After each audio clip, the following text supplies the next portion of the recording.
Welcome, everybody, to the Sandbox Saturday stream. I am Alex Florez, aka Kamisazi. Thank you for joining us today. Well, I say us, but it's just me. I'm all alone. Lucas and Joseph have families, and you know what? They got family stuff to take care of. Sometimes I have family stuff to take care of, and they have filled in for me when I haven't been able to make it. And I do not understand what is going on in the chat there. We're going to kick that out of here. All right. Welcome to the Saturday stream. Usually today we do tutorials, but there are some announcements and things going on that we need to talk about. So I know everybody wants to talk about the alpha, but first we need to talk about something else that's very important and close to the heart right now. You're probably tired of hearing about what's going on in Ukraine by now, but we have got artists in the Creator Fund, people that I have worked closely with for 3 years now, people that I consider friends, who are kind of stuck right now in a very dangerous situation. And so it's very frustrating being all the way here in the United States and not really having any resources. I don't even have a passport. Like, there's nothing that I can do really except send money to somewhere. And for the people who are stuck right now in some cities, that doesn't even necessarily help them. So one thing that you can do to help out, there's probably many different ways you can help out. There is the Red Cross, which obviously does a lot of humanitarian aid. So I would suggest visiting that. Put in the link in the chat for the Red Cross article specifically about donating to assist with the situation in Ukraine. So,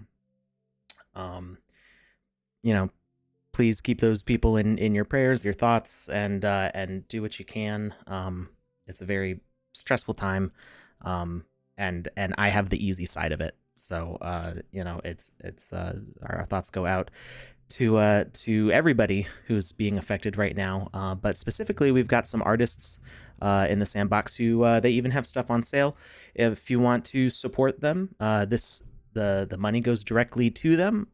Again, it's not necessarily something that helps them immediately, but if they're able to get out safely, maybe this will help them kind of rebuild their lives. So we've got Alina, who has been a very good friend for 3 years now, working in the Creator Fund. This is the link to her profile page. She's got a bunch of stuff on sale, so you can check out her work there. I'm not as familiar with these other ones. There's Crypto Ala. I'm putting the link in the chat for that one as well. And Ander Hominem. These are all artists that are listed as being from the Ukraine. So if you want to show them some love and support, you can pick up the items that they have on sale. I'm sure that they will appreciate it when things are not so stressful. All right. Yeah, I mean, crypto has its benefits, but at the end of the day, you need food and water and shelter, and whether you've got fiat or crypto, those aren't necessarily going to help. So, I really recommend donating to something like the Red Cross, where they can get aid to these people who are desperately in need of it. I'm not gonna, put on any rose-tinted glasses about crypto being able to save somebody when they're worried about tanks coming through their house. So, just trying to be realistic about it. And yeah. Anyway, we have some less upsetting stuff to talk about. The Alpha Season 2 was announced, so that's exciting. The article for that is up on Medium. Why am I offline? They're probably on Twitch iOS. Is Twitch... I thought I fixed that. Is Twitch on iOS still not working? I changed... Joseph suggested changing the frame rate from 60 FPS to 59 FPS. And it appears to sort of be working. If I have auto, see, it still says 60 FPS source, but I'm pretty sure my settings pretty sure my settings are set to 59 now.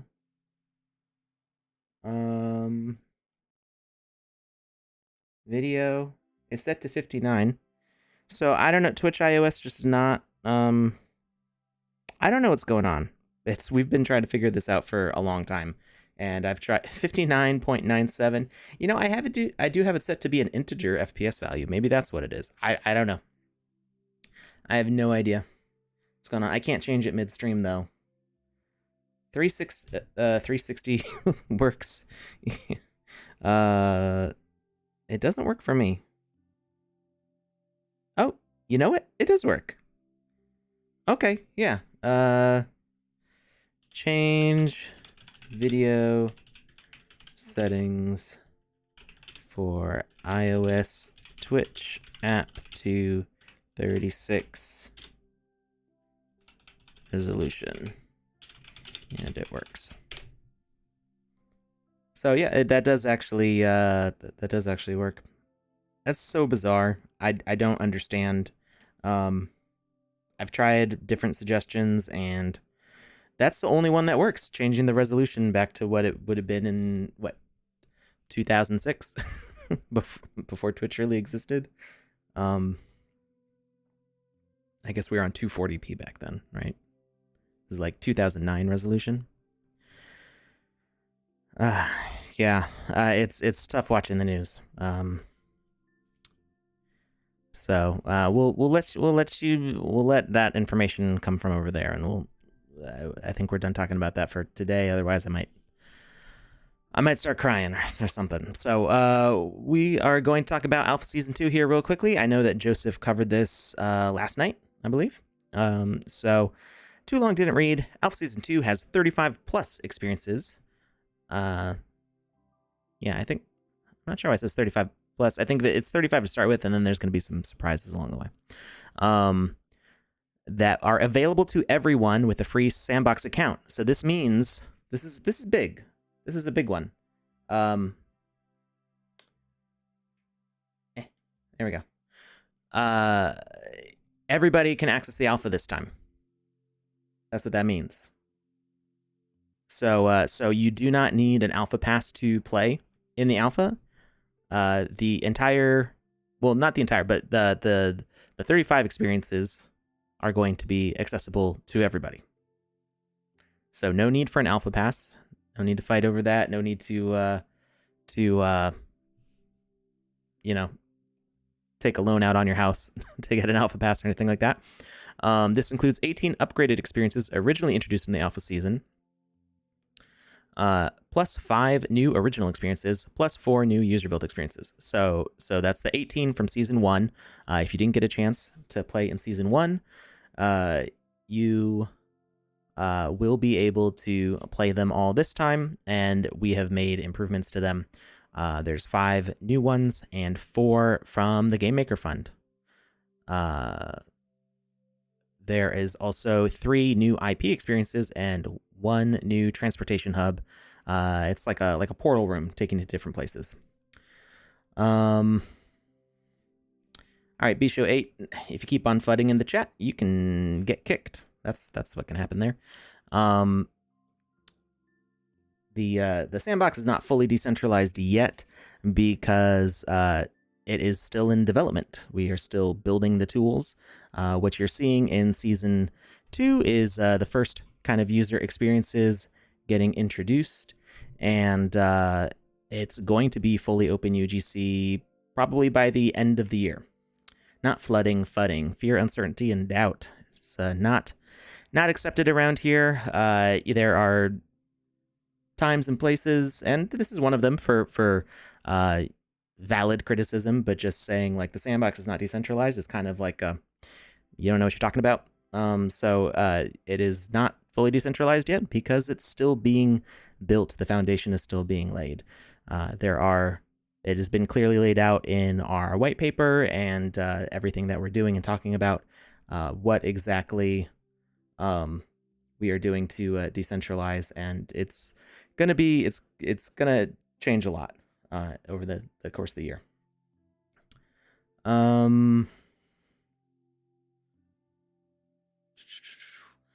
It shows in the fine print says 200 M sand should be staked for the whole season.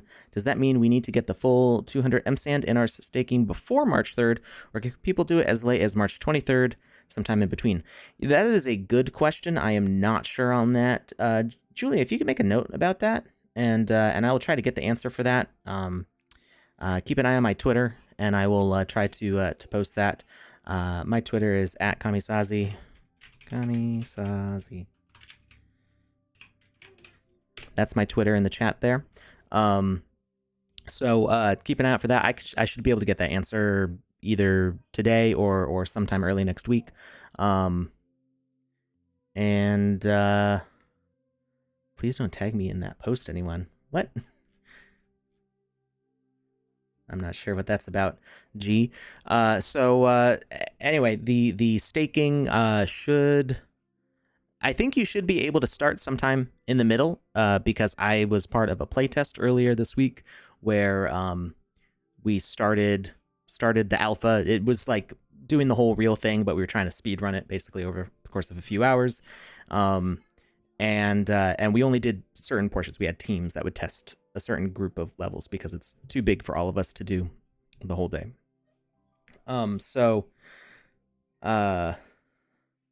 Oh, please do tag me. Oh, I will try to remember that.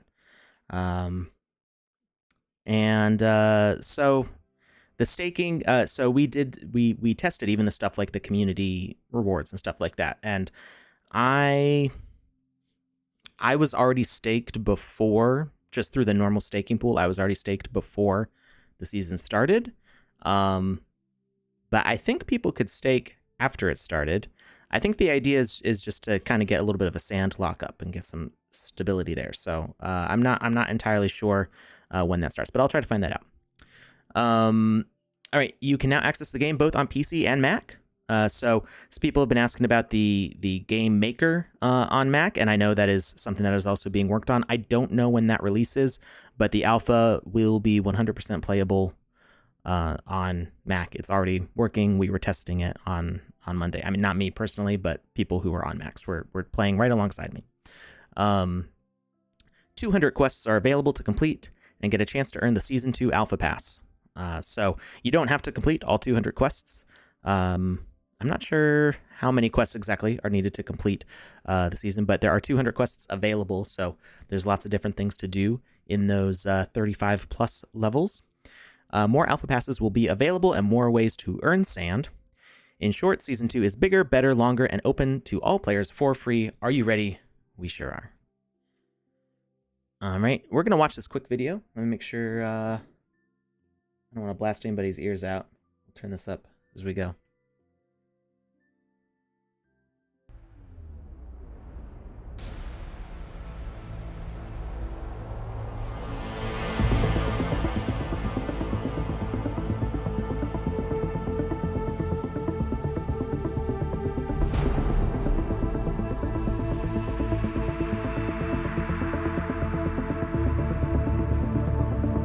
Soul cancer, that's not very nice.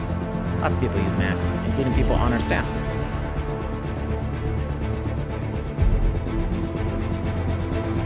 I have, since 2007, I've kind of straddled the line between Mac and PC user. There are good uses for both.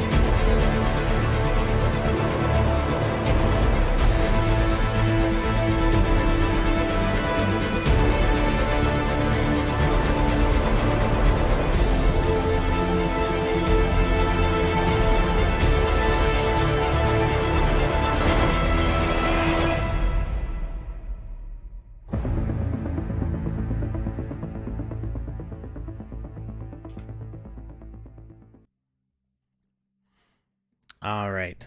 So I saw some questions in there. With community staking, it seems TSP is trying to get us to stake a large amount before the end of alpha to get the 100% bonus. Does TSP have a final goal, like 250 total value as a hard number, or maybe... so that percentage, I believe, is for you. Not we're not trying to get like 100% of players. Maybe I'm misunderstanding the question. But that's 100% bonus for for you as a player. So you get 100% of a bonus when you stake I think it was 200 sand. As far as the final goal value, I don't think like we're aiming for a particular goal. We just want as many people on M sand as possible, because we're trying to get away from layer 1. So there's still stages. The land sales are still on layer 1. The asset sales are still on layer 1. So right now it's mostly just the staking that's on layer 2. But it's going to be... Oh, the rewards are going to be on layer 2, I believe. I'm not sure about the NFT rewards, but the sand rewards are going to be on layer 2. So we're trying to motivate people to move to layer 2 because it's much more affordable. It makes a lot more sense and it's part of our initiative to be better stewards of electricity. So that is the real reason behind all of that. As far as a total value for the staking, I'm not sure on that one.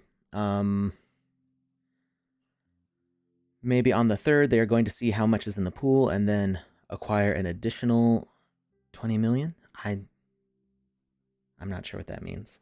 But I believe everybody can see how much is total in the pool just from the staking page. All right, sorry if I'm missing some questions here. It is just me today.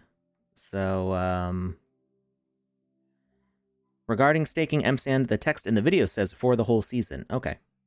I'm not so great at reading quickly, so I missed that part.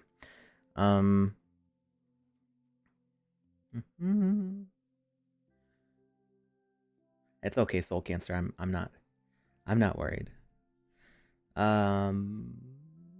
What utility will the Alpha Pass 2 have after season, because you get it after the season? So it's the season pass for 2 does have a use during the season. I'm not sure if it says. We'll see if it says in here. If it doesn't say in here, then I can't explain it. I know what it's for, but that might still be a surprise. I'm going to paste this article in the chat again so everybody can join along reading it. Julia's got Twitch. All right, thank you, Julia. Let's see. How will an Alpha Pass distribution between social contest winners and Raffle winners? We'll see if it says in the article here. I'm gonna stop reading the questions for a minute, just because there's a lot of chat going on, and I want to try to get through this because this may answer some of your questions here. So, Alpha Season 2 will run during the month of March, with the grand opening on March 3rd at 3 p.m. UTC. During this event, you have the chance to explore a whopping 35 experiences. This includes 18 upgraded experiences, first seen in Season 1. We covered that already. 3 new IP experiences, transportation hub, plus some crazy game jam experiences. So that's where the rest of that number comes from. So the 4 new Game Maker Fun Support experiences was mentioned in the bullet points, but it didn't mention the game jam experiences. So the winners from Game Jam, the Alpha 2 Game Jam, we will get to see those on the map. Stay safe, Crypto G. Sorry, I have to go get shelter. There was an alert. Love you guys. Stay safe, buddy. Please. Sending love to all of our Ukrainian viewers, artists, family, and friends who are out there. Furthermore, 100% of the experiences will be open to everyone this time. So even without the Season 2 Alpha Pass, you'll be able to play all 35 plus experiences included in Alpha Season 2. DJ Blondish is going to be taking up residency in Club XYZ. So last season it was Deadmau5. Deadmau5 has been evicted, kicked out, and DJ Blondish is moving in. No hard feelings, Deadmau5. So you will get a new set of music to dance to. The place has been totally redecorated. And oh my goodness. Jackson Jack. This is the longest spam post ever. Wow. Okay. Just everybody, what everybody was saying just disappeared all of a sudden. Dead mouse is not dead. No, he's not. No. How can you kill that which has no life, right? All right. Closer look at the Alpha Season 2 content. 3 new IP experiences. Snoop Dogg's foreplay. I did not name that. That is a look at the first sneak peek at the Snoopverse. Showing his NFT collection and make yourself a VIP in his space there. Hong Kong's Star Ferry Pier. Take a tour around a famous pier. And that one was actually kind of interesting. I did play that. There's some quests. You can take a trip through the history of that pier. It's pretty cool. Missing Parts by Celsius Online. So they Missing Parts. I don't know that much about them myself, but they did have some really cool assets on sale just a few weeks ago. I think some of them are still up for sale. So if you check out the Missing Parts collection on the marketplace, there's some pretty interesting things there. And it's a really cool space to explore in there too. Really nice architecture. So check that out. 4 experiences from the Game Maker Fund. Some of these names we've been waiting a long time to see, as these teams have been teasing things out for about a year now. For some of them, Dracula's Castle, Meta Dungeon, the Fungi's Kingdom, Border Town of Tang Dynasty. Some really fun stuff there. There's one I was expecting to see in this list. Maybe it's listed further down, or maybe it's a surprise. So I'm not going to say anything and give it away. But there is another one in here that I don't see listed.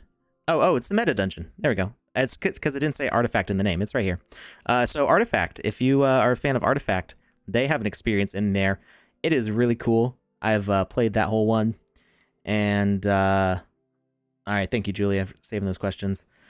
Giving up them beans. I am just sharing the beans. The beans were already spilled. I am just kicking them around.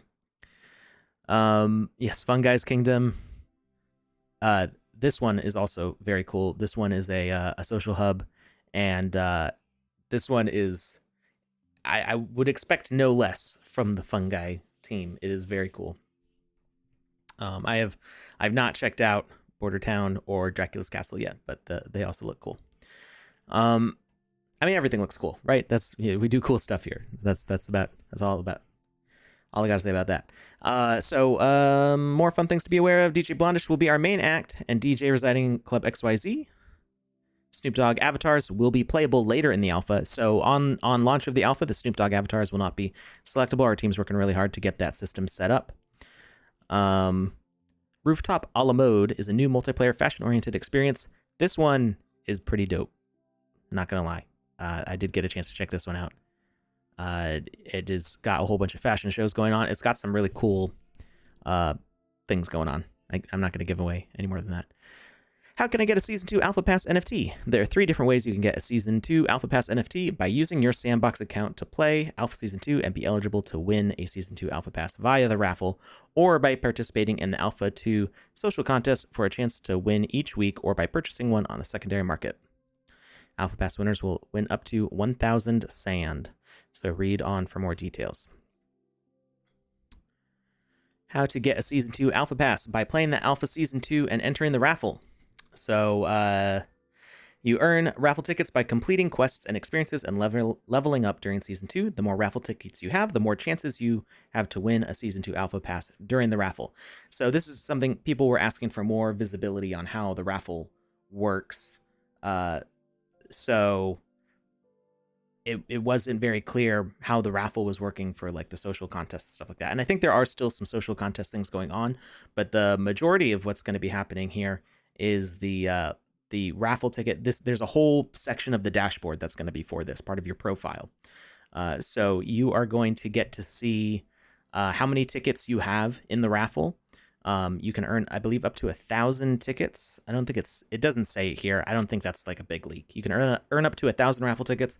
The raffle tickets are not NFTs. They are not tradable or sellable, non-transferable.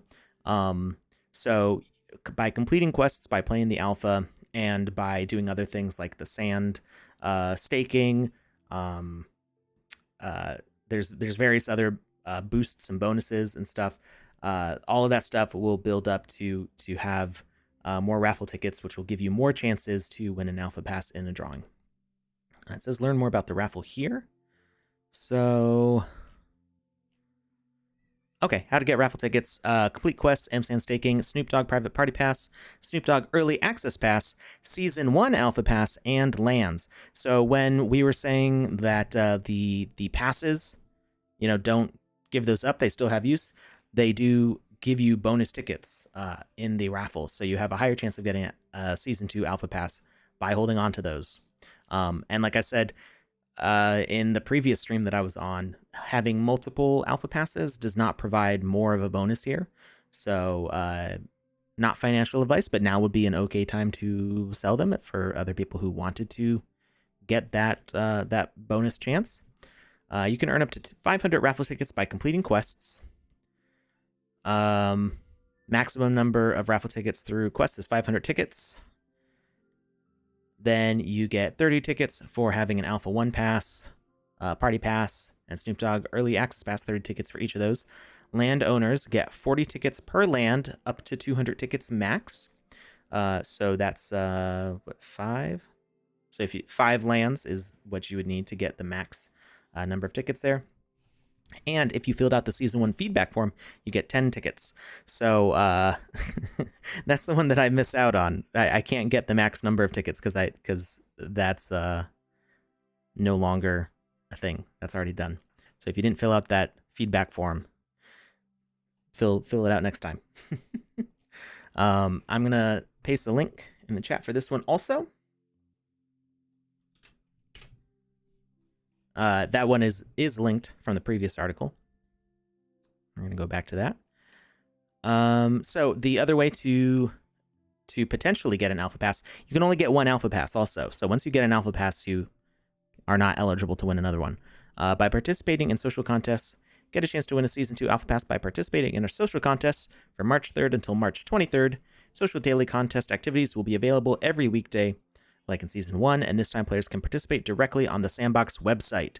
So, again, this is part of that transparency thing. We're integrating this into the dashboard. So there's another tab. I think I can see it on mine because I have admin access, so I'm not going to show it because I don't think it's available for everybody to look at until the alpha starts. But there's going to be another tab in your profile that is specifically related to the social contests, and so it's a much more, I don't want to say secure system, but it's because it's integrated into your profile. Like that's how you have to interact with it. So you'll be able to do things like tweet out things or whatever the competition is as part of the social contest. And winners are randomly selected once a week to win Season 2 Alpha Pass. I'm not sure how many. It doesn't say specifically how many winners there are for that. But yeah, there's a lot of ways to win. I think it said at the top there's 10,000 passes total. So there's more passes than last time. Double the number of passes last time. Only one allowed per account. I mean, obviously you can buy extras, but that doesn't really help you a whole lot to buy extra ones. But you're only able to win one.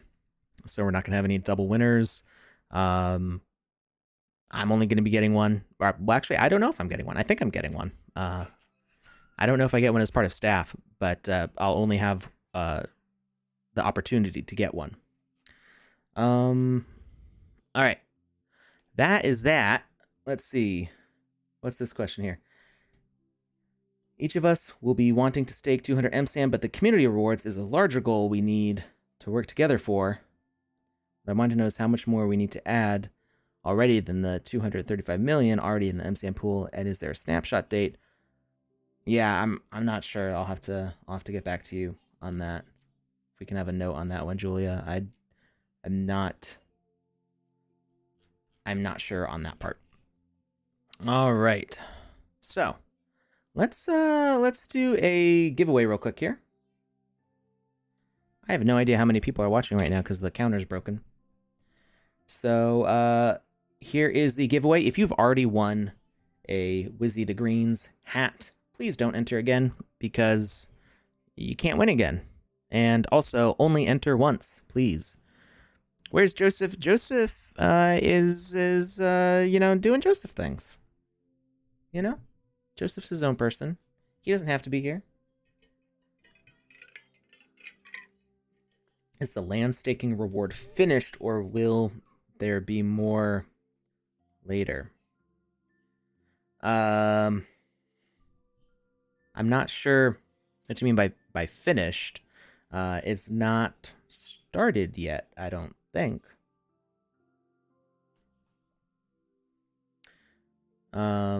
If you're talking about the layer 1 staking is going away. And the bonus that you would have gotten from having land on layer 1, that is going away for the layer 1. It should be coming back for layer 2. Close the form, please. I'm done filling. All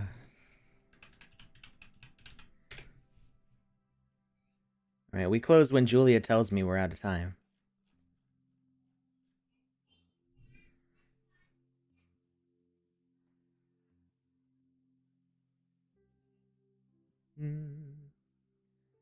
All right. Or maybe not.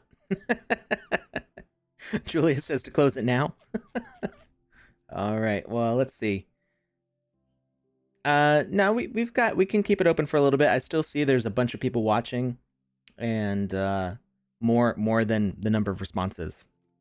I'm gonna paste the form in the chat one more time. It is being slow to get to Facebook. There it goes. All right, when I see it hits 200 responses, I'm gonna close it. Joseph, what assets are you working on recently? Joseph is not an artist, so I mean he's worked on some stuff a little bit. He helped make the Santa Wizzy, but for the most part, Joseph does not work on voxel art. He's more into like crypto trading kind of stuff. Alex, if we buy Alpha 2 Pass, do we still have the option to win one? Jazzwolf, I don't believe so, because it's all connected to your profile. Oh, and we hit 200 responses, so I am closing the form now. So if you, because it's all connected to your profile, the way that you would win them, I don't think it is possible to, I'm hearing screaming and crying in the hallway, and I'm wondering if I need to sit on anybody.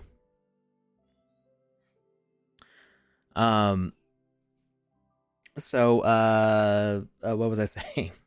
Oh, if you win one, I think that will basically say on your profile you have one, and you're not eligible to win one. I'm not entirely sure how that part of the system works, but that's what I think is going on. Deets on the Wizzy 10K project or updates? Not right now. Has been crazy. A lot of the stuff is like in handwritten notes and stuff like that. So the main thing I'm waiting for is to have the layer 2 minting completed, because I think I mentioned this before. Basically, anybody who has a Wizzy item gets early access to the avatar project, and I need people to have their Wizzy the oranges in order to complete that. So so I'm working on some stuff. It's kind of a back burner project right now. It's something that's going to happen. I'm hoping to have it all set up for summer. But there's things that need to be developed that I can't develop because I'm just an artist. So the dashboard tools need to be completed in order for me to finish that stuff. So the Snoop Dogg project works a little bit differently than what the plan is for the Wizzy project. The Snoop Dogs, the doggies, minted on, well, I don't know technically where they minted. They minted on their own contract. And so what you see on OpenSea is not the Sandbox avatar. So this Snoop Dogg project is going to be the first example of a bridge where it's a NFT that's not from the Sandbox platform that's bridging onto the Sandbox, and we'll let you select your avatar there. I'm hoping to mint the Wizzy project directly on the Sandbox. We'll have to see how those tools develop. Andy's info for asset issues. It's at Andy Ritchie something. His Twitter. Let me see. Andy Ritchie 12. That's what I thought it was, but I wasn't sure. This is Andy's Twitter. You can try DMing him there. I know he is working hard on that stuff, and I'm at Kamisazi if you want to follow me there. My DMs are closed because the Alpha 1 was insane. I was getting so many DMs that I was not able to take a vacation in December. How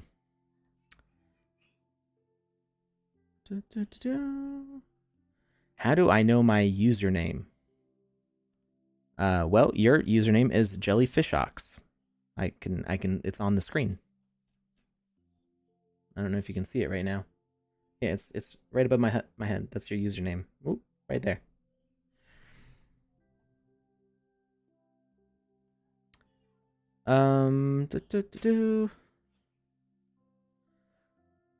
No, you do need to send through the form. Don't DM your links to Andy. You use the same form as the last time. So it's the same. It's been the same form for, I don't know, the past 10 game jams. Don't DM Andy with all of your asset links because Andy's not the only one doing approvals. So if you DM it to Andy, it actually slows him down on being able to do all of the asset approvals. So if you submit it to the form, there's a team of people doing the approvals.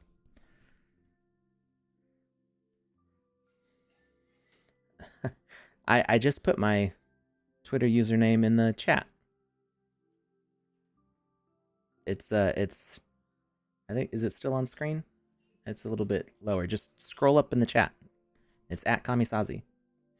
All right, so let's I need to dedupe this list. So that's always fun. You get to watch me just stare at numbers for a little bit.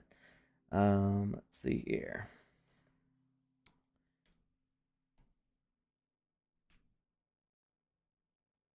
We can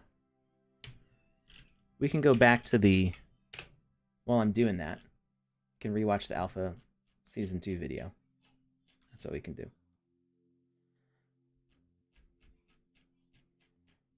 Oh, where's the video? I scrolled right past it.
All right. Actually, everybody was really well behaved.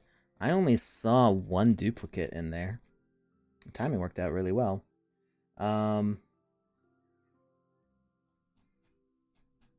right, so we are going to roll. The total count here is 201. Actually, technically it's 200 because the first row is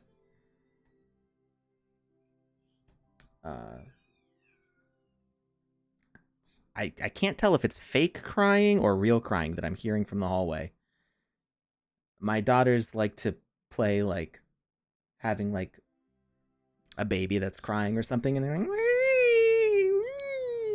and sometimes it sounds like the way they actually like cry about stuff, and I'm like, can we cut that out? Kids are the best actors. You know, I don't. It's like the real crying is so fake sounding that when they're acting to like do play crying, it just kind of sounds the same. That's so it's more like it's very easy for them to act because the real thing sounds so not real. All right, rolling number 47. I guess I didn't do it on screen, but it's there. Number 47. And let's see, that is... I don't recognize this username, but I'm not the only one who does giveaways, so let me double check.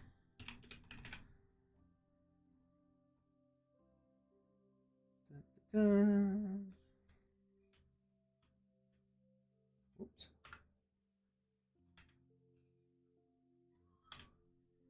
All right, it does not appear to be a previous winner. So congratulations to user Backspace from YouTube.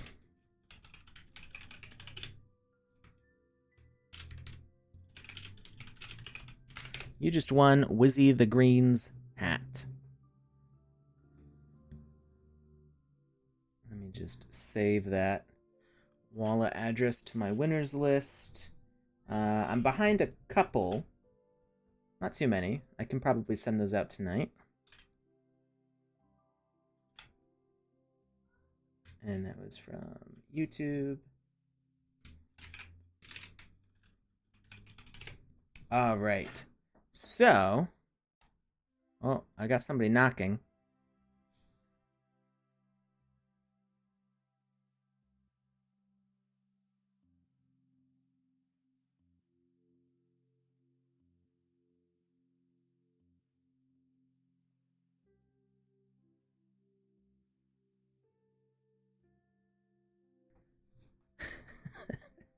She wanted me to help get her dressed.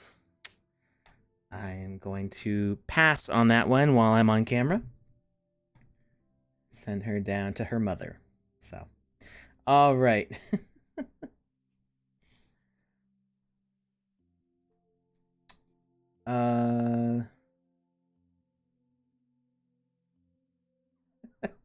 Big Papa Duke. Yeah, you know, some people, I don't know. I feel like the real ones, the ones who are here all the time, they eventually get their rewards. You know, that's you increase your chances by being here every time. Rock 808 says, I got an answer from Joe last night who said if we buy one, we can still win since our wallets are not checked. And the only thing checked is if we have won already, not or not. So if you're now saying something else, can we get better clarification on that? So Joseph probably actually knows more about this than me because I'm mostly what I do is artwork and managing artists, and I do pitches to potential new partners. So when it comes to the nuances of how the rules work for things in the season, Joseph has a lot more time to go over those notes and read that stuff. So I would trust Joseph over me, which is why I usually have Joseph on the show here so he can explain these things accurately and I can just sit back and look pretty. So when I'm on my own, you never know what I'm going to say. All right. So an hour in, we're about ready to get started for the show. We said on the last stream that I would show how to do damage from an incoming object, like a cannonball or something like that.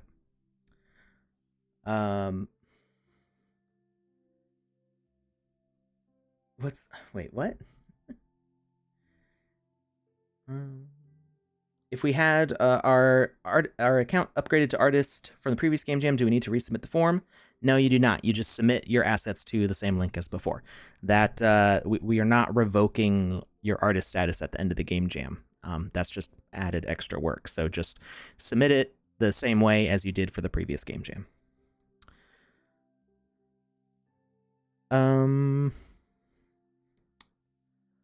Flair's Planet Sneaker, first timer, glad to be here. Welcome.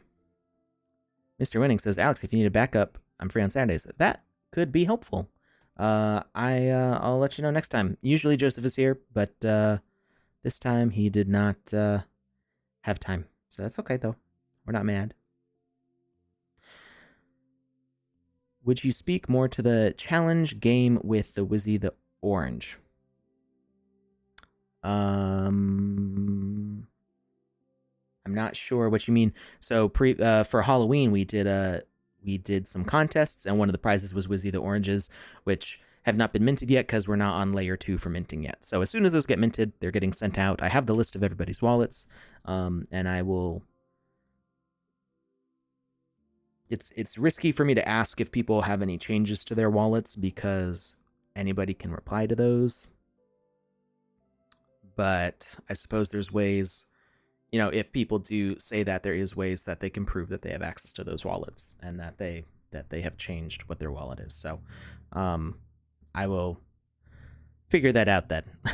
That's on the fly thinking about it. It's a little bit of a headache. Page 44, Fun Guy Game Jam. Mushki, please play my game. So that is for the Wednesday streams, because Saturday streams are for tutorials.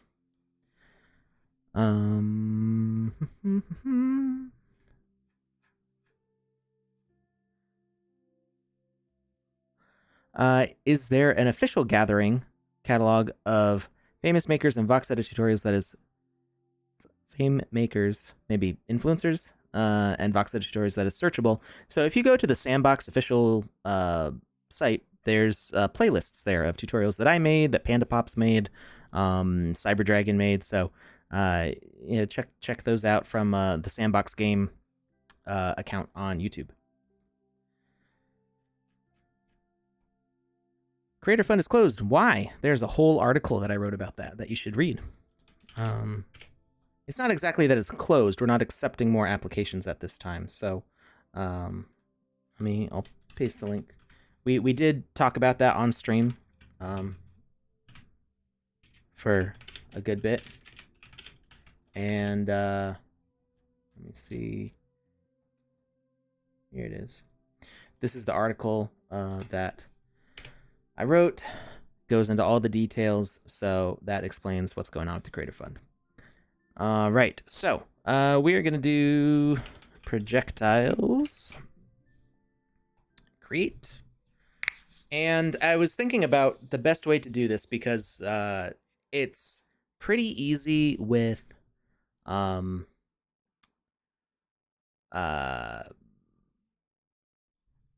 what's the word I'm looking for? With presets to do this, but we don't have presets available right now.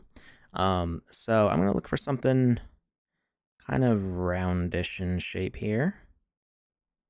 Let's see here. I could use the cauliflower. We could use cauliflower as cannonballs. I don't think I actually have a cannonball. Oh, disco ball will work. This one's fun. All right, so what we're going to set up here is something that sends a message to damage the player when it sees the player within a certain proximity. AC motor asset works the best. As a cannonball?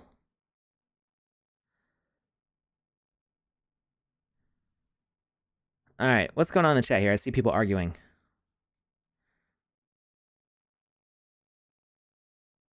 Actually, I don't see who people are talking to. I see Big Papa Duke tagging somebody, but I don't actually see the person that you're talking to. So I'm not sure what's going on there.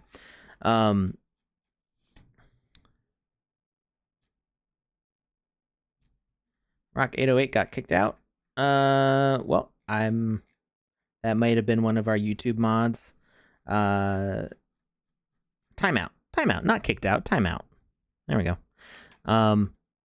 Yeah, I try to answer questions as quickly as possible, but we do have a tutorial that we're trying to do here, so let's all just try to behave and be nice. All right, so animated decoration. We don't need the behavior on this, and all we really need is a health component and a speaker component. So the health component is going to say that this gets damaged by the grass that it lands on. And you can have it be damaged by any number of things, but we're going to drop the health down to 1, so that way it gets killed very quickly. And we're going to edit the logic. And we are going to say that on death event, it resets, so it goes back to its original position. Yes, MetaNerd69, you did miss the giveaway. We're actually after our normal stream end time.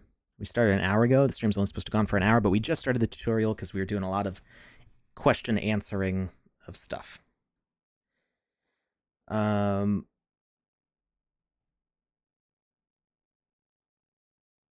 He left after he didn't win. Yeah. Yeah, no, we do the giveaways as something to reward our regular viewers, because it is kind of challenging to win the giveaway here. You do need to be a regular viewer, usually. I mean, you know, some first-time viewers win, but you greatly increase your chances of winning by entering in a bunch of times. So, yeah, we do have FAQs on Discord. We've got our Medium. Most of the stuff that I answer your questions here on the stream are things that I learned through reading the Medium articles. I am staff, but a lot of information that a lot of the questions that I get asked here are questions that are not related to what I actually do for the Sandbox. So the only reason I know that information is because I've read the Medium articles. So I would suggest always reading the Medium articles, because that's where I get my info from. So I do have a little bit more access, and there are some things that I know that are not on the Medium, but for the most part, most of the questions that I get asked here are things that you could just learn by reading through all the various Medium articles. All right. So let's see here. We are going to reset on death. Death delay, we're going to say -5, so it disappears as quickly as possible. Instant death message, none. Life bar display, hidden. Invincible is false. Message sent on death, none. And damaging blocks, we're going to add grass here. I'm not sure which one the default grass is. I think it's grass 1, but let's double check. We can check by the color. So if we delete a block here and fill it in, and we can't tell that it was there. Okay, so grass 1 is the default grass there. All right, so when this touches the grass, it's going to die and reset. So we can just watch it. It's going to fall somewhere. Oh, it's not going to fall because I didn't turn on gravity. Collisions plus gravity. That's important. And it falls and respawns. Okay, so we've got it kind of in a loop here.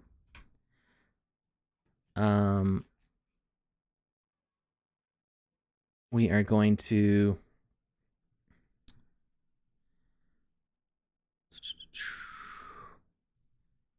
it's a 0.4975 chance of winning if there are 200 submissions. Right.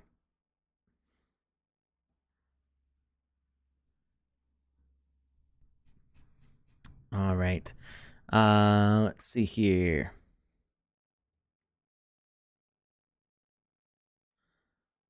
The cutoff time for submitting assets, that is an Andy question. I would suggest tagging him in a tweet instead of DMing him that, because that's a question that's useful for everybody to see. Never thought about using damage blocks to kill an asset. Wow, much easier than a speaker broadcaster setup. Yes, yeah. Pretty much instantly gets rid of them. It's good for cleaning. You know, you clear out the junk without worrying about a bunch of extra messages taking up more processing power. All right, so the speaker, we're gonna say, boom. And the display condition is going to detect entity of avatar and just detect within a 2-meter radius here. So it's pretty close to the asset itself. And we're going to edit the logic and it's going to not look at the player. It's going to not do it only once. Not always on top. Message when spoken, we're going to say trigger.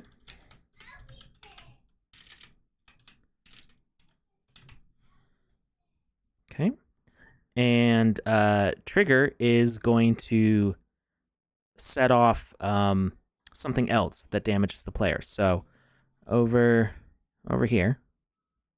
Well, it doesn't matter where we put it. We'll put, whoop, what the? I didn't mean to click on those. All right, over here, we are going to put our relay.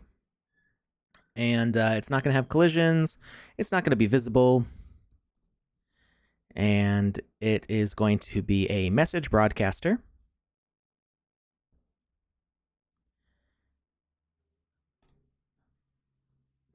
Take off all the stuff we don't need. Message to send is going to be damage. Let's say 10. Okay.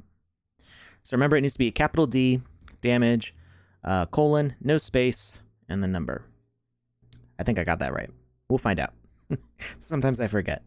Broadcast type is going to specific tags in range. Broadcast range is going to be, say, 100, so it covers the entire playfield. And this is just so it goes specifically to the avatar tag. So we're going to add a tag of avatar. We could have these damage NPCs and other things. We could have it damage anything in range, I believe. And we are going to wait for broadcast and wait for trigger. Delay between broadcast should be 0 because you may have multiple of these things. And that should do the trick. So if we're way over here, we'll be fine.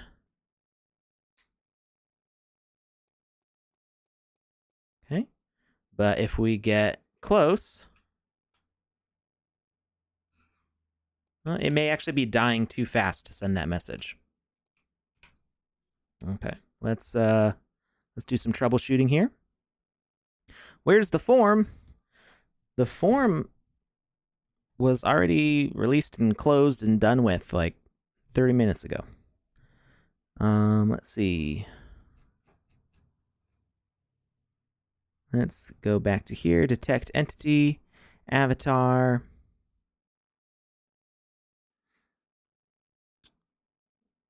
We're going to edit logic. So let's put the death delay at 0. And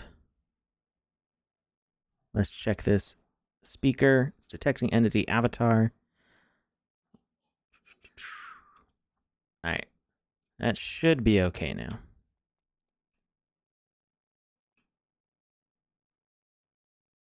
No. All right, so for some reason it's not detecting the avatar because it's not saying anything when we encounter it. So let's make sure, okay, we do have the avatar tag. All right, let's do a troubleshoot test here. We're going to make sure that the tag is working in the first place. So we're going to do detect entity, indicator. Whoop. So it should be having that speech bubble over it. That's what's supposed to be telling us that it's working. So we're going to detect entity, avatar, and we're just going to walk up to this and make sure that this can see us. Okay, so that can see us successfully. So why is this one not? So let's turn off the collision. Or let's turn off the gravity, I mean, and let's drop it down to some place where it could see the player. And we're going to walk up here. Okay, it does see us, and it does hurt us. Is it going to do it more than once? You know what? Do we have a delay on it seeing us?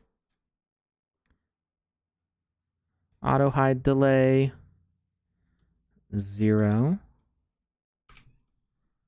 Maybe that's why. It's waiting too long to see us the next time. Okay, so see how it just started hitting me over and over again? All right, let's try it with that now. I'm surprised it's not showing the boom though. Maybe there's like an offset here or something.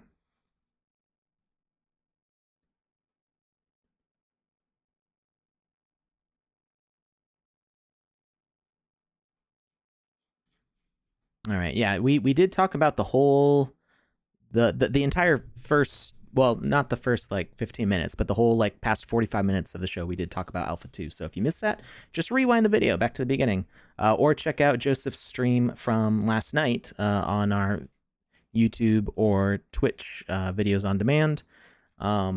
Those I'm sure he answered probably a ton of questions last night. When it's moving, you have to increase its detect radius. Oh, okay. Well, we can certainly do that. I'm not sure why it's not showing the boom though.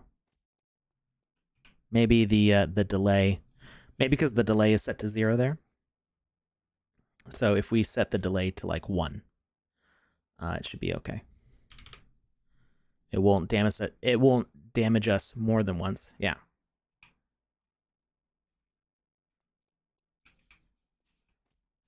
Okay, which makes more sense for it falling. So we're going to, we just had it working a little too fast or too slow, depending on which issue. All right, we're going to turn on gravity again. And we're going to see that this works. Yep. All right. Damaged us. Okay, we can actually turn off the message itself because we don't need it saying boom. That was just for us being able to see that it worked at all. And we're going to duplicate this out.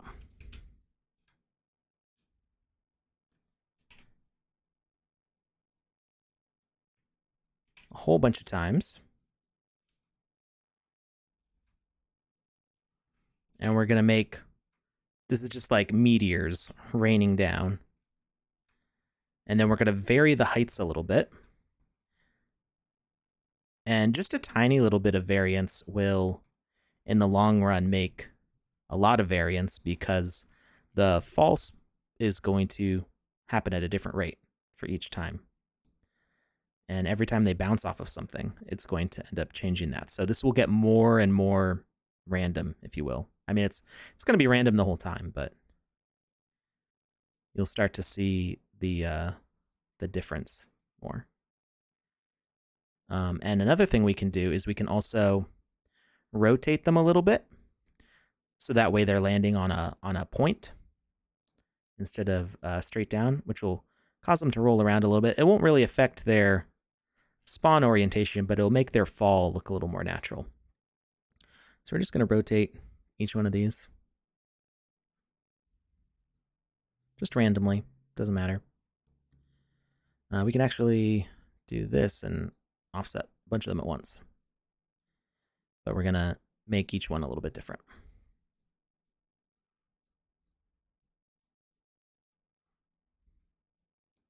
So this is good for like a meteor shower kind of event. You could have these all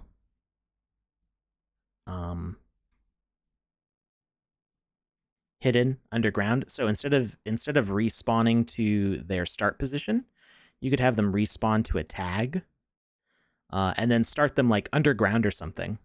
And then you could have a kill message and make it all start at once. And when you respawn them to a tag, that will start your event of them all. It does rotate them randomly, but it only rotates them randomly on the Y-axis. We are trying to rotate them randomly on the X and the Z axis. So the it doesn't help us with trying to get a point underneath, because these have square collision boxes. So we're trying to get one corner of the cube collision box pointing down, so that way when they land, they roll. Because right now when they land, they'll just stay flat. All right, so see how they roll around a little bit. And now just in like 3 cycles, it's already totally random at different speeds and is pretty dangerous to navigate. Obviously, you could increase the damage. You could increase the number. You can make them smaller items that are all falling more rapidly. So there's a lot you could do to make this a more dangerous situation. We can even just, what happens if we up the ante and just duplicate this entire field a few times.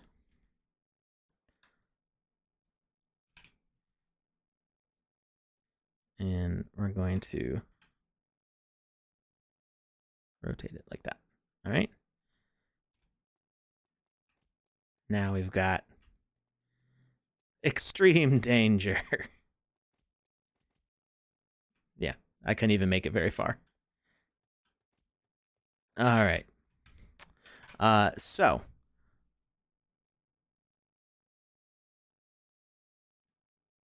who made why the vertical axis? Well, lots of people did. So if you've worked in 3D for a while, you'll know that almost every program has a different way of orienting these things. So some use Z for vertical, some use Y for vertical, and oftentimes which one you prefer depends on which situation you've been experiencing first. So like when you use, say, Game Maker Studio, the Z buffer is your front to back layering in a 2D space. So then you come into something like a 3D Game Maker and you're used to thinking of Z as your depth in the screen, as opposed to Z being the vertical placement. And it depends on if you're thinking of it looking sideways across the space or looking top down at the space. And it's kind of a personal preference, and there's no standard way of doing it. So for game creation software and 3D software and 2D game creation software, they're basically all different. So it's yeah.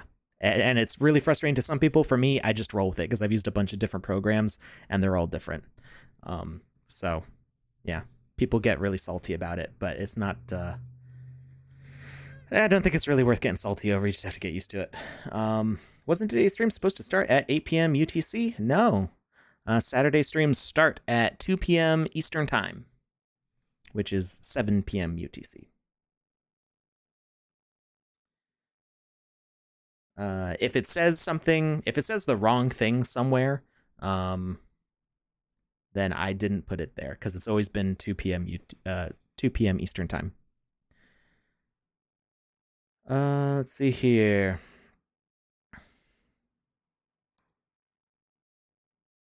Did you maybe try to use cats in Blender? I don't think cats should go into Blender. That's not a very safe place to be a cat. That's a forbidden protein shake. That's what that is. All right. So how can we integrate this into a scene? So let's save first off. Can I try setting the death delay back to negative?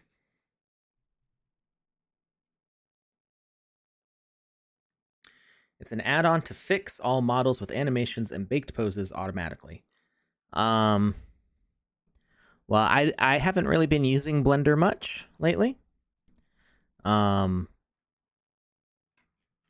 So it doesn't, anything I do in Blender I can't take into the Game Maker, so it doesn't really help me that much. All right, we want negative. I do like Blender. Blender is great, but the Game Maker can only take stuff from VoxEdit, and Blender doesn't have any formats that it exports to that Blender. Blender doesn't have any export formats that VoxEdit supports, so it really doesn't. Blender's not very useful for me unless I'm just rendering a scene. And mostly I use Light Tracer lately because it's very fast and easy to use. Blender requires a lot of setup to get a scene. Light Tracer is basically set up exactly the way I would set up Blender to begin with.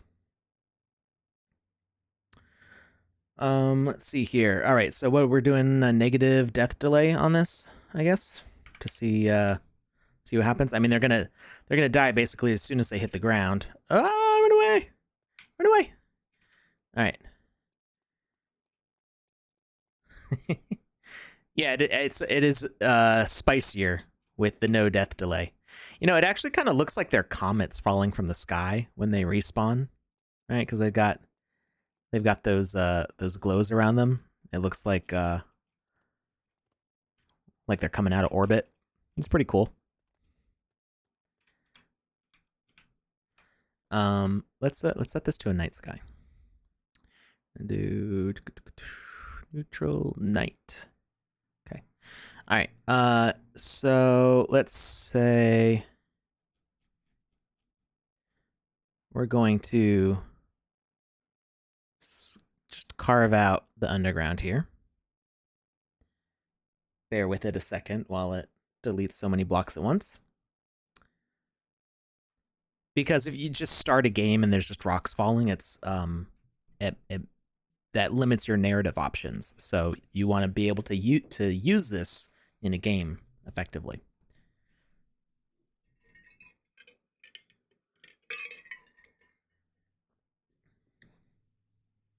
You're just waiting for the game maker to do its thing.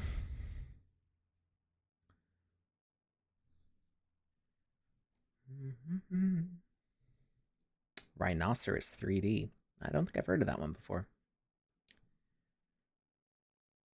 Alex, I noticed that if you speed up a dropping platform or any object moves too fast, the added components stop working, even collision gets turned off.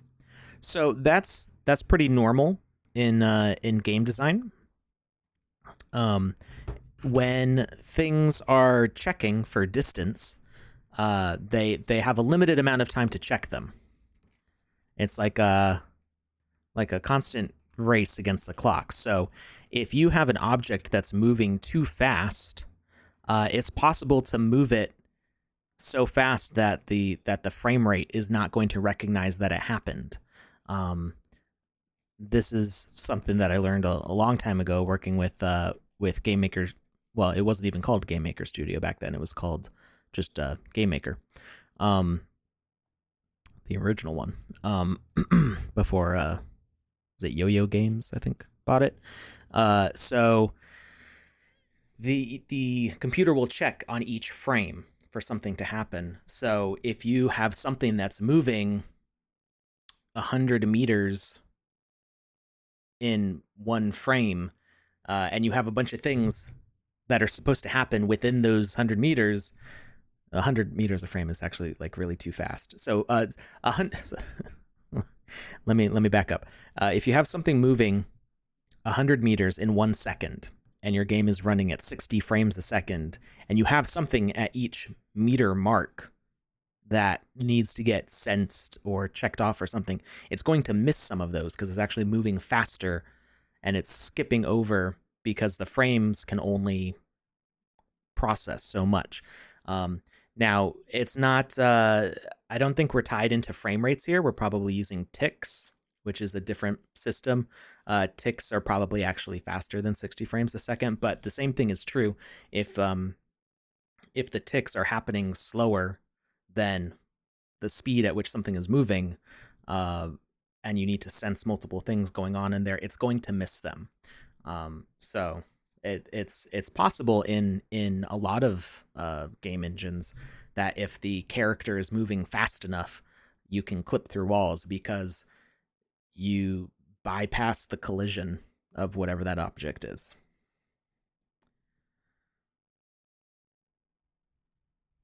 I want to simulate an object falling, damaging, etc., but would want to use resting platforms for the drop instead of gravity. Too unpredictable. Yeah, I mean, you can have moving platforms. Like I could set up moving platforms in here that would move around and drop at certain points. And the way that I'm doing this is intended to be random and chaotic. There's other ways you can be more controlled about this. You can have specific messages and things that are not. You can make individual messages for each object and like really fine tune control like when they interact with things. All right, so we've got these objects here. We're going to make a respawn point for these.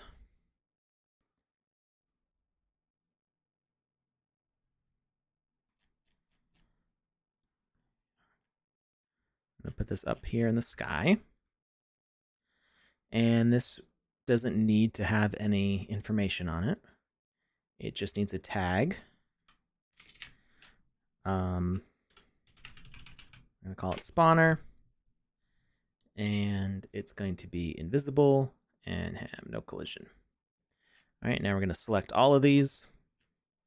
And we are going to edit the logic on the health component here. And instead of resetting, we're going to respawn to tag.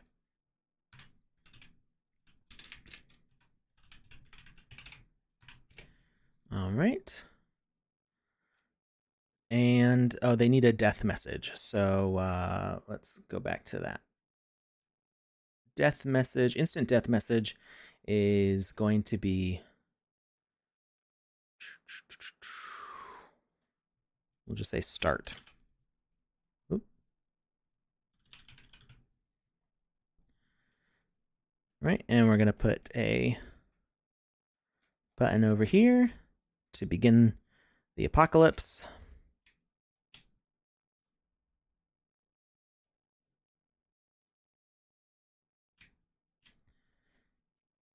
This is going to be a message broadcaster because we don't want to do it in a range. Message broadcast, message to send is going to be start. Indicator, we don't need that. We're just going to edit logic, start broadcast type. All wait before broadcast is going to be interact. All right, so nothing's happening right now. Actually, if we move the camera out here, we may be able to see all of our disco balls just hanging out.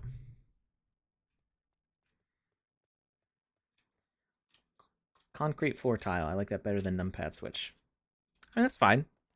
I just have it because it's there on my toolbar. It doesn't really matter what you use. All right, we hit start, and nothing happened. All right, something went wrong. Message to send is start. Broadcast type.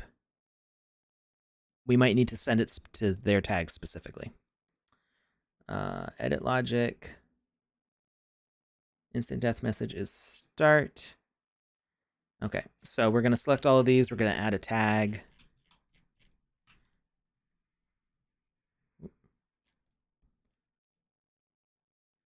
Just to make sure that it gets to the right place. Whoops. Tag is going to be disco. And going back here.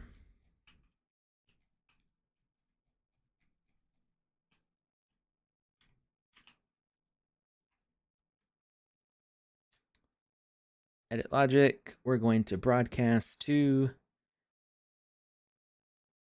specific tags in range. Range is going to be 100. And tag is going to be disco. And that should get the message to the right place. Right. We're gonna add back in that indicator component just so we can see that we're actually interacting with it. Numpad switch, interactive VFX is on. All right. Start. And nothing. Nothing happened. They're all just hanging out there.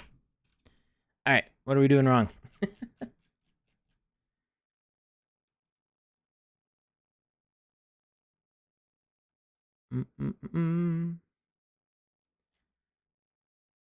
Edit logic. Respawn to tag. Respawn. Instant death messages start. Disco. The message is instant death message is start, and the respawn tag is respawn. So this message broadcaster up here should be saying start. Message send start to the disco tag.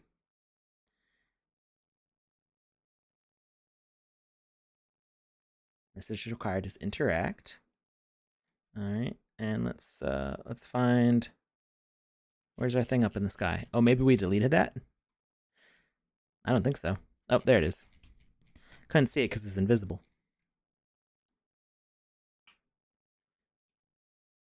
Let's see. Spawner. Oh, it's supposed to be respawn, isn't it? That's what it was. Is it a good time for a question? Maybe, if this works. We'll see.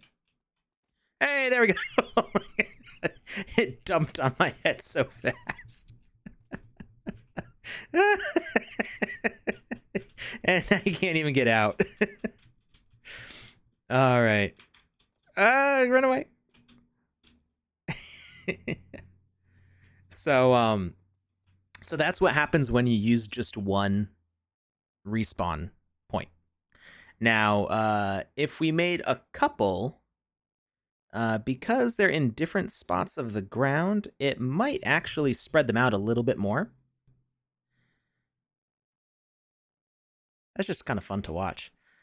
So what happens if we do multiples of these? Let's see. So we'll do some here. We're gonna spread it out a little bit. And we're going to do a random rotation. Okay, so now we should have a little bit of variety in them. And run away, run away. And so yeah, we get a couple different streams going on. They fly away in different directions now. And this way, we actually are not creating any more objects. We're just respawning the same ones over and over. So the number of physics objects on here never actually changes. So we're not going to overwhelm the system by using like an asset spawner to constantly spawn these things. Plus, any of these will damage us because if we were using an asset spawner, these would not damage us because we wouldn't be able to tell them to send the right message. Well, you know, we might. No, I don't think it would work because if you use a spawner, it doesn't let you select. It'll let you put a speaker component, but it won't let you do enough settings for it. At least not yet. If we do asset spawner and add component. Oh no, we want to edit logic components, so we can add.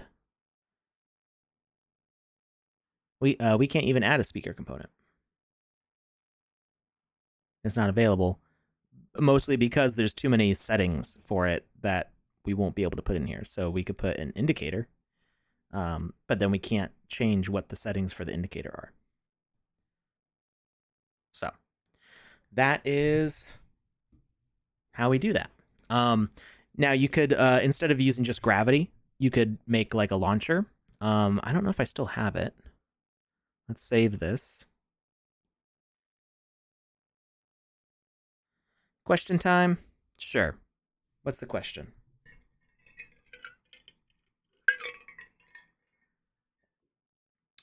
Why is it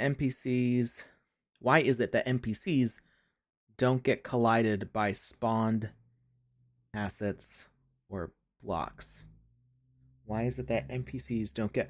Okay, so this is not something I've been told, but this is something that I figured out. I might even still have the test map that I did for it. So a lot of times what gets done for the the collision of NPCs is, I don't remember the right word for it. I don't think I have. I might not have the test map anymore.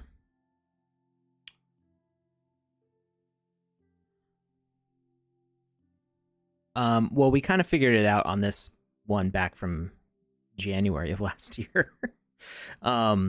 So the simplest way to say it is that when you start the game, the NPCs map out the logic that they understand of a space. Ooh, just whacked my microphone. And that that doesn't get changed. So no matter what changes you make on the map, the NPC doesn't understand. They do understand blocks, though. Last I knew, NPCs do get collided by spawned blocks. I was hoping that I had my demo environment for this, but we'll go here.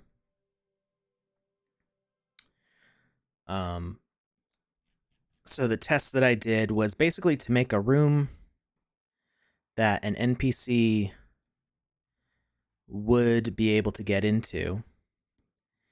And I know for a fact, well, okay, I haven't tested it in a few months, but the Game Maker hasn't had an update in a few months. So the last time I tested it, the spawning of a door, or of like the changing of a door. So let's put a wall here. Was this big enough? Not quite big enough. Blocker wall. Here we go. Blocker wall. All right, so let's say that this is a door. Interact trigger. We're going to rotate around pivot, and we're going to have an enemy chase us.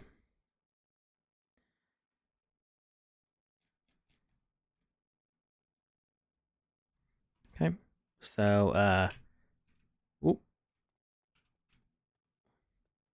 All right, so it should chase after us. No, okay, it's not going to chase. Because it's not big enough. We're going to say 30. 30 by 30. All right, so now it should kill us instantly. And is it going to chase us? It's going to chase us. Okay, so we... let me spawn. Let me spawn. They're camping the spawn now. All right, try that again. All right, we come through here, and we should be safe. Okay.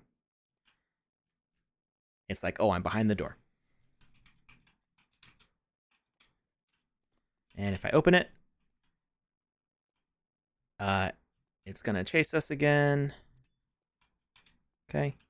But it's actually not going to chase me in here, even though the door's open, because when the game started, the door was shut, and the NPC logic doesn't understand that there's now a door there. See? It just stops right at the door.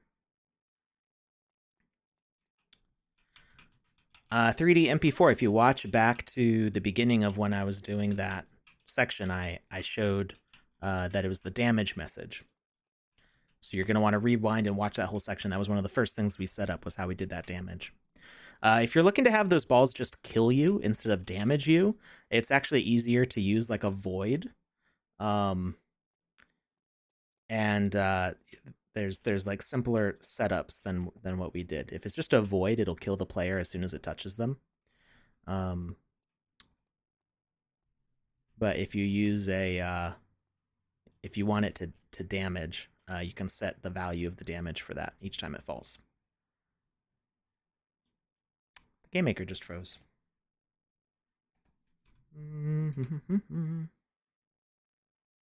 Okay. It is getting kind of toasty in here. I don't know if my computer's overheating. So I think we'll stop with that. So basically, The NPC's logic is does not update for changes in door position or object collision. So if you have a moving platform, uh, whatever position the platform is in at the start of the game is what it recognizes as collision. So you could have a moving wall, and that will block the player um, based on its exact position at that moment, but it won't block the NPC from moving. When I have the Game Maker open for too long, it tends to crash.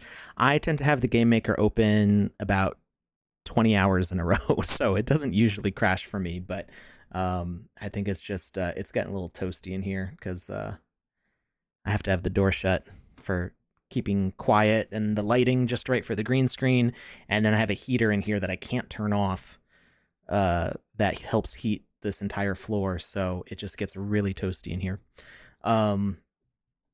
So I do believe that blocks using the multi-tool does successfully work, though, but you have to trigger it soon enough before the enemy is like in the block position. Because what I did is I made a room like the one I just did, and I used a multi and a void to build a wall or collapse a wall.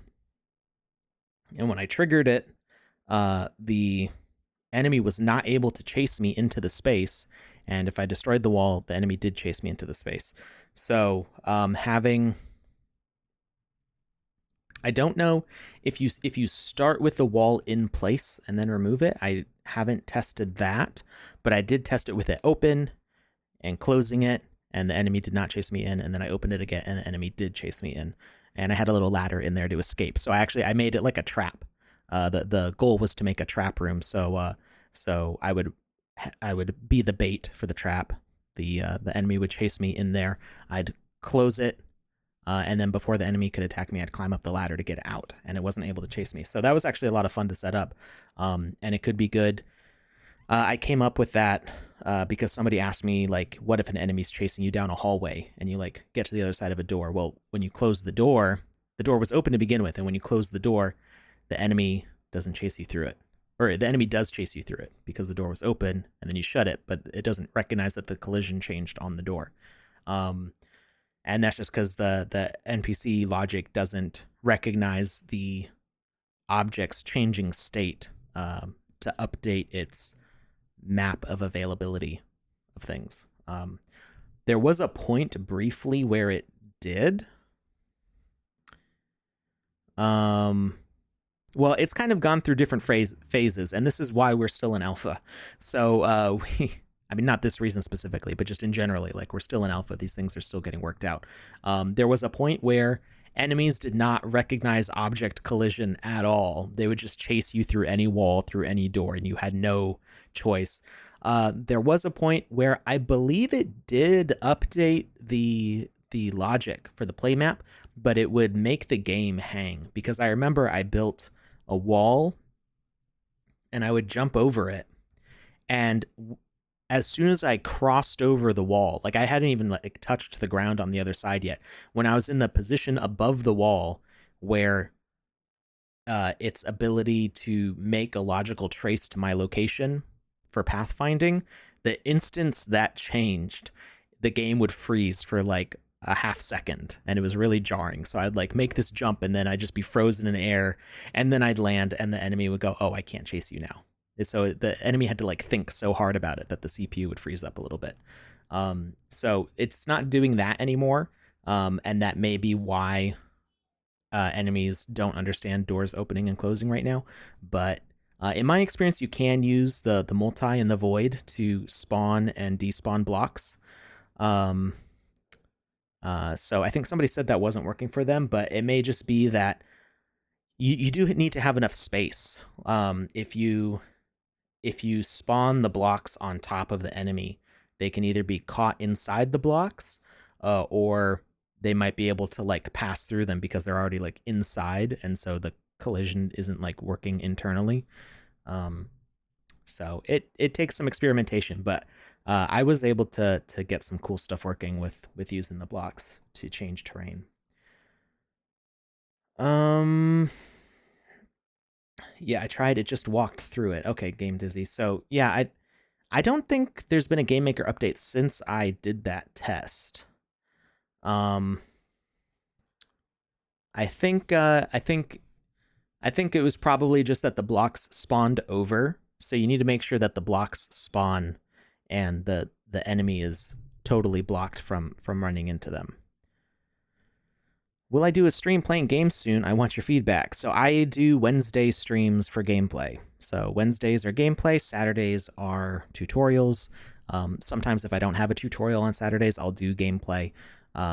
It depends on, what. Saturdays are kind of, they can go either way, depending on if somebody asked me how to do something specifically. In this case, somebody did ask me on Wednesday how to do damage from objects like that. I was going to the Game Maker crashed when I was going to show this. So, and I don't think I have it anymore. If you go back to like some of my really, really, really old videos from Game Maker version 0.08, I did a machine in the clouds that would launch out. It was like those coin pusher games, but it would launch. Just whack my mic. It would launch rocks into the sky that would fall. So you could do something like that instead of just falling like we did today. So if you have a moving platform and you set it up to move really fast, get like a legendary. On YouTube, I don't know if it's still on YouTube. It might be. Let's see if I can find it real quick. I don't remember if it was published through my channel or through the Sandbox channel, but I think it would have been on mine.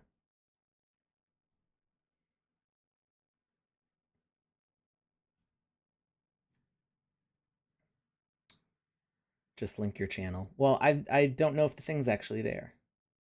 Oh, yes, it is. Okay, I found it.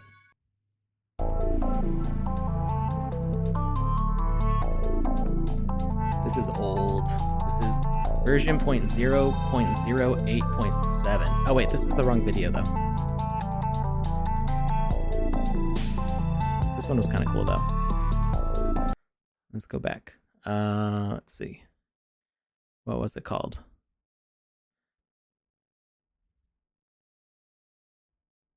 I used to make a game every week for this stream. This is how this stream started. I used to make a game. You can see it only lasted like 6 weeks. I made a new game every week to show. I was not a lead artist then. Okay, I don't actually. Maybe I never published it.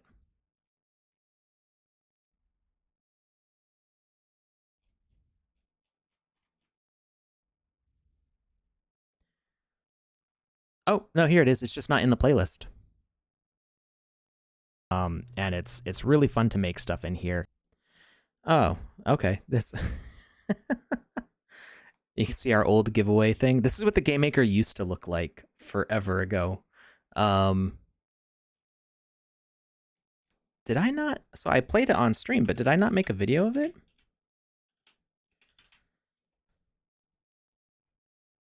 One second here. Watched on Facebook and my voice sounds so different. All right, you mean my voice sounds different from the video that was playing? So I have a different microphone now, so that affects it, and it's more dialed in to like sound good.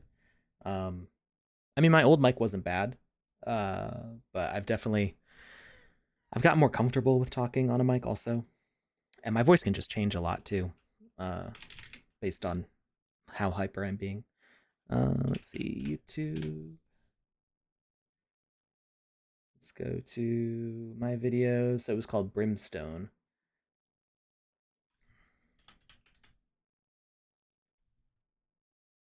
Okay, so apparently I never actually published the video of this thing, or maybe I just never recorded it. So you can see up here, this is what I set up.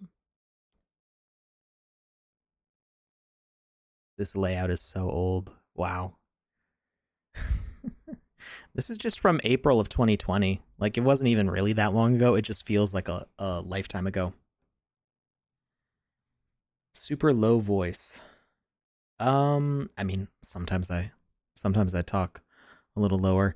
In my tutorials, because they're all scripted, my voice is a lot calmer, and I might speak a little bit lower than usual. But if I'm, just conversationally, my voice gets a lot higher. Want to try opening the Game Maker again? This is not in the Game Maker. I wouldn't be able to show this in the Game Maker because this version is so old. This map is not compatible with the current build. Like, I don't know if I even have. I probably have a backup of this file somewhere, but it's not going to work on anything. Let's see. There we go. So you can see that I had the buildings. You can see the building just like launch out. It goes in and then pow, and it was just launching these rocks out. Good times. My voice is great. Thank you.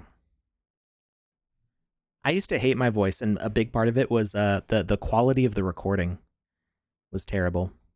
And also I've just gotten used to my voice. I it's one of those things, like, you listen to it often enough, you edit enough videos with your own voice in it, and you become more comfortable with it.